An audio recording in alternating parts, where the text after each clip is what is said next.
Now, we touched on Unai Emery, whether it was the right decision to let him go, so I'm not going to discuss that. But what I do want to talk about is who should be taking over at the Gunners. Kev's put his hat in the ring.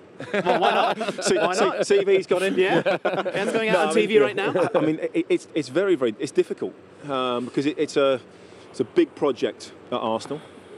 Pochettino has to be a name that they're going to speak to, but I cannot see him taking that right now. No. He's going to take 3 or 4 months out, I would suggest. He's not going to take anything before Christmas. But then you're starting to think, who can go in there and make a difference? And who's going to want to go in there and make a difference? Is there money to spend? Is there, do they have the ability to recruit players? Tottenham, Daniel Levy was magnificent. He'd clearly been speaking to Mourinho 2-3 weeks before Pochettino was sacked. Yeah. That didn't happen overnight, did it? No. And there's all sorts of things have gone on behind the scenes.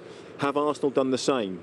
Doesn't appear that they have done as yet. No, they've made a knee-jerk reaction off a bad result on the Thursday night. Was it really a knee-jerk, though? Do you think it was probably being planned beforehand? Yeah, although it's been building and it's building, their reaction has gone, OK, now we've got to the 7-week mark, let's get rid of him. OK, what's the plan now?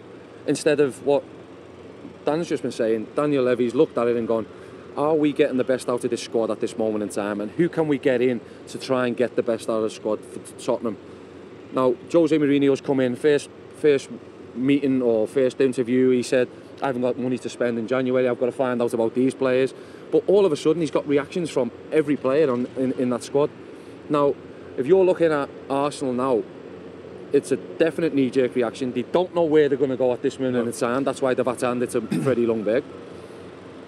For me, they've got to go all out for a Pochettino or a Allegri.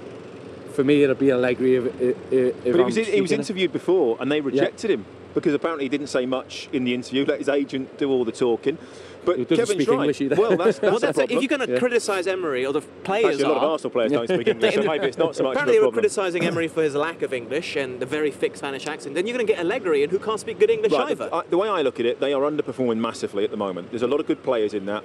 Doesn't take a lot to fix it. Get a decent centre half in the window. Yeah, they've got great attacking players you can work with.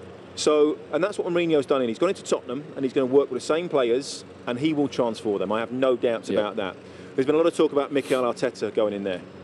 That is a huge gamble, in my opinion. He might be a fabulous coach at Manchester City, but Pep does pretty much everything. 90% of the stuff Pep will do. It's his input, it's his drive, his desire. Arteta's unproven. But he can learn. Imagine walking into an interview and saying, you want to manage this club? What's on your CV? Who have you managed? Nobody. OK, great. You're a top 6 club. We'll give you the job. I mean, I don't see that. That would be a huge gamble for Arsenal. And then you start to think, well, who else is out there? But is it a gamble worth taking? No. Okay. I don't think so. Well, not when you've got Allegri and Pochettino. You've got to go all out. If you're Arsenal Football Club now and you're wanting to transform your football club, you have got now to go, right, we have got to get a top-class Brendan Rodgers, I think, would be ideal, but I don't see him leaving Leicester. Nuno Sanchez has got a project at Wolves where he's been given money, he's building something. Do you go from when you're very, very comfortable and doing well to jumping into a disaster almost, and you don't really know, is there money to spend? Who's in charge of recruitment? What is the long-term plan? I think it's a big decision for Arsenal at the moment, and they've got to get this one right. If not, they're going to start to drop down. Was a name? I'm not convinced on Eddie Howe. You've got big names in there. You've got Aubameyang, you've got Lacazette, you've got David Luiz. Then. They've got to get him out of Napoli. This is my point. Is that there's top-class managers fire them up enough? Not in games at the minute. Not at clubs. This is where they've got to they've got to go all out and go, right, we've got to get the best out there now. But they're not going to take someone from another club. Well, Ancelotti's having trouble at Napoli because of the owners. Ancelotti's a nice guy. Ancelotti would be ideal to the end of the season if he was out of work. Is he the long-term future of Arsenal Football Club? No, I don't think so. But he's not out of work. So you've got to get him out of Napoli and then get him into Arsenal, and that's going to take another however long that's going to take. Yeah. And he's a nice guy. Yeah. And Ancelotti comes in when there's been massive issues in the dressing room, and he smooths it all over. Is he the right man for Arsenal right now? I don't think he is. Maybe it is the likes of Allegri that's going to I think you need somebody. You need somebody to go in there. What do you need? And rule with an iron rod. Someone to wants to run it from top to bottom. Yeah, it's someone to run it with a stick, not with a carrot. Yeah. And that's what you need Sam at the moment.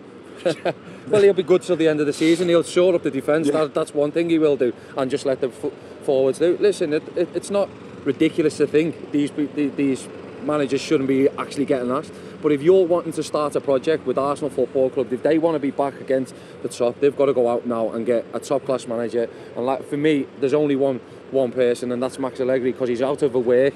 Get him in now, let him have 5 or 6 months, let him recruit in January, let him look at what he's got for the summer, and think, right, we're going to start again. He wants a break, just like Pep did when he left Barcelona. He's stuck to that break. He wants a break until someone shucks £10 million a year his way. Fair enough. Like we all do. What about Ljungberg? What do you expect from him? I mean, we're looking at Chelsea, they've got their legend there. You're looking at United, they have their legend. Now Arsenal have got a temporary fix. Frank has been away and coaching, and Kevin will tell you, it's so...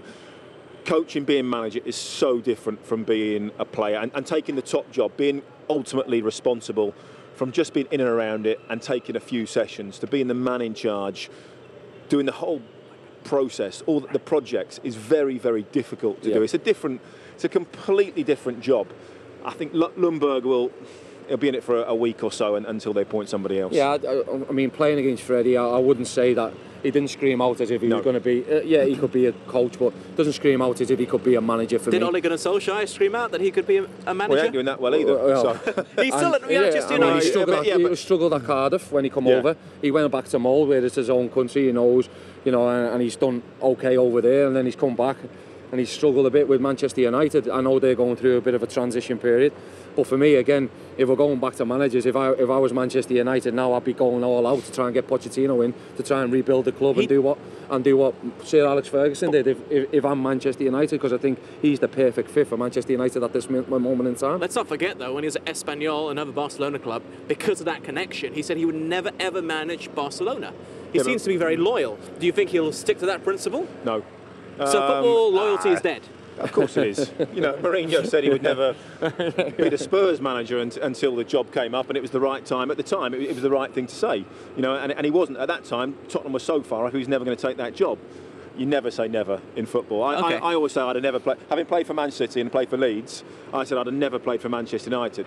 One of the reasons is I never got asked. That does help. Yeah, that does help. Just wait until you get asked. It's easy to say no when you've not been put in that situation.